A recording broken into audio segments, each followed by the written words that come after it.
Hey friends, it's Dwight. Welcome back to my studio. Here we are going to work on a small canvas today. This is an 18 by 24. As you can see, it's got the big edges, so it's a level 3, gallery wrapped from Michaels. So these are the colors I'm going to be using today. I've got my white as the primary color, and I've got some blue, some jade green, some purple, and some gold. That's 24 karat gold by Extreme Sheen. And of course, black from Artist Loft Soft Body as my dump paint. Let me show you, if I can, how thin my paints are.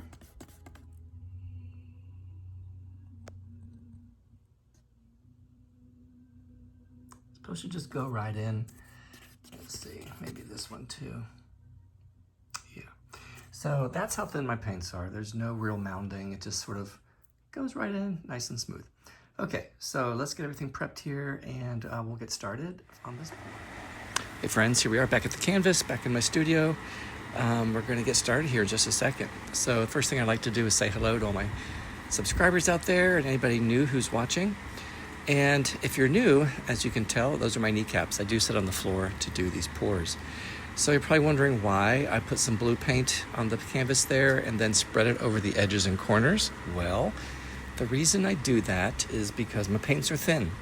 And I've learned over the years that when I dump thin paints over the edge, sometimes the texture and the white of the edge of the canvas shows through. So I just use a dark color, maybe a color similar to what's already in the pour. For years I've used black just because I have it handy, but I haven't used a lot of black in a while. So I'm just, showing you this exciting process before we get started, just making sure the edges, I don't have to do the entire edge, just that edge that the paint goes right over, not all the way down to the bottom edge. I'm just fanning it out to make sure that the paint is nice and smooth and that there are no ridges. So today I decided to start with purple on the bottom as opposed to white. I'm not really sure why. I think probably because I wasn't quite sure where I was going to use purple in the pour. Just to remind you, if this is your first time watching, I do sit outside and do these voiceovers, so sometimes airplanes fly over and that's what you're hearing in the background. So I had 8 ounces of the white paint and then 4 ounces of the colored paint and then 8 ounces of the dump paint. So I started then putting white on top of the purple and then just started layering on top of that.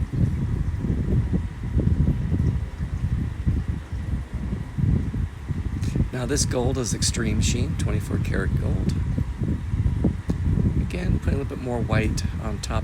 I didn't want the blue to create too much green and or the green to create this weird kind of greenish coppery color. So I decided to put the blue on top of the white, a little bit of a separation, and keeping a little bit of a distance from the gold.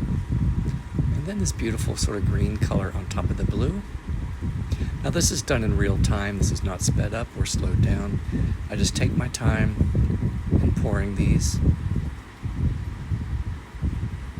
So I poured all the green in that, those 3 puddles there. Well, I guess I did decide to put gold. I think when the gold sinks is when you might have to be a little bit concerned. Then you're going to have some mixing. But I think this gold goes pretty well with this green actually, because there's a little bit of a blue hue to the green. So I'm finishing up the white, almost finishing it up. And then I'm going to finish up the blue on top of the white there. And then whatever is left over in the purple. And then finally, the rest of the white. Now I started seeing it come towards the edge there. That's why I'm tilting it up. Didn't want too much, I didn't want to lose it. So I just kind of tilted it, let the weight of the canvas, weight of the paints go more towards the middle of the canvas. So here we go. Now, I haven't done this size before, so I wasn't really sure if an 8-ounce cup of the black paint would be enough. But you tell me what your thoughts are at the end of this pour. Again, pouring it nice and slowly. And just moving it over the canvas. A lot of paint came off there. Bringing it back a little bit. Now I'm starting to stretch it. You can see the pearls starting to pop up on the edges and the corners and the sides. So I'm alternating back and forth to kind of create and stretch a little bit more of the design towards the middle. Okay. Moving the weight of the paint. So I started seeing the colors coming through, which was exciting because I wasn't quite sure how this was going to work today on a small canvas. I'm used to those really big canvases. Maybe practicing on these small will be great, so that when I get to a large one, I can create something very similar. That'd be cool. Okay, so I'm about ready to put it on time lapse here in a moment.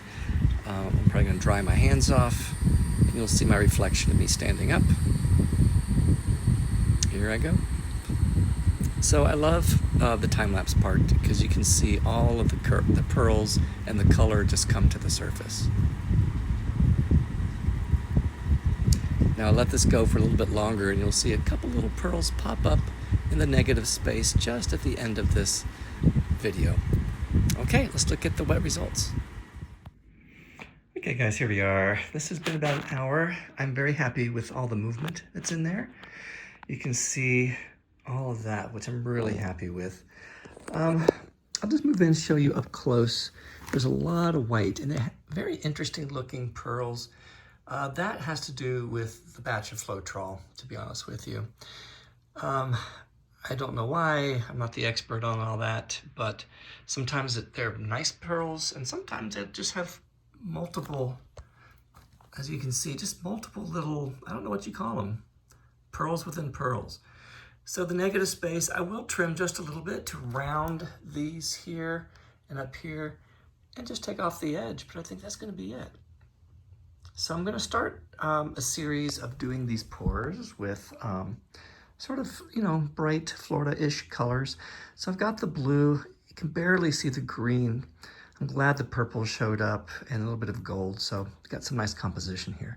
So let's let it sit overnight, see how it does, and then what we'll do is come in and finish it up and we'll be done. Okay, here we are. The next morning, it is all dry, and I had this very interesting looking pour with some beautiful movement to it. Actually, I'm very, very excited about that. And I have some interesting, I call them leopard pearls, only because they remind me of leopard spots. I'll show you in just a second here. So let's move in. Let's look at some of the details. See, this is what I call like leopard pearls. I don't know what causes that. I'm thinking it's Floetrol. I need to maybe experiment a little bit more. Beautiful purple. So what I'm going to do is clean up the edge, take off this edge here. Now, this is what I typically do. So if this is your first time watching my channel, I'll tell you why I do it. I do it because I want this to be a nice, clean, crisp pour. Most of my pours I want to be able to, at some point, hopefully, hang in a gallery.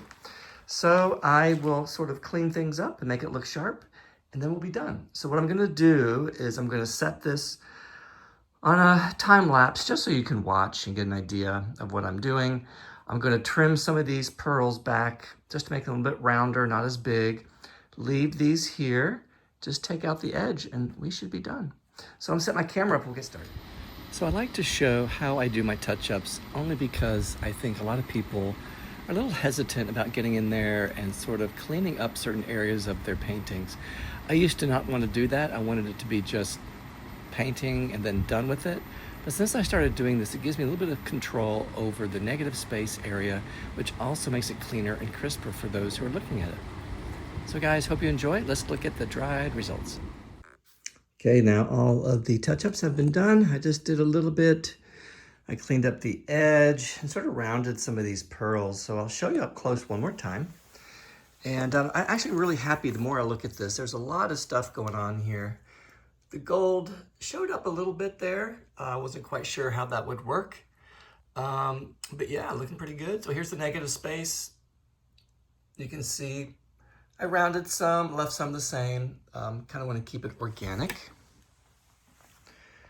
So friends, let me walk around to the other side and see if that side works as well.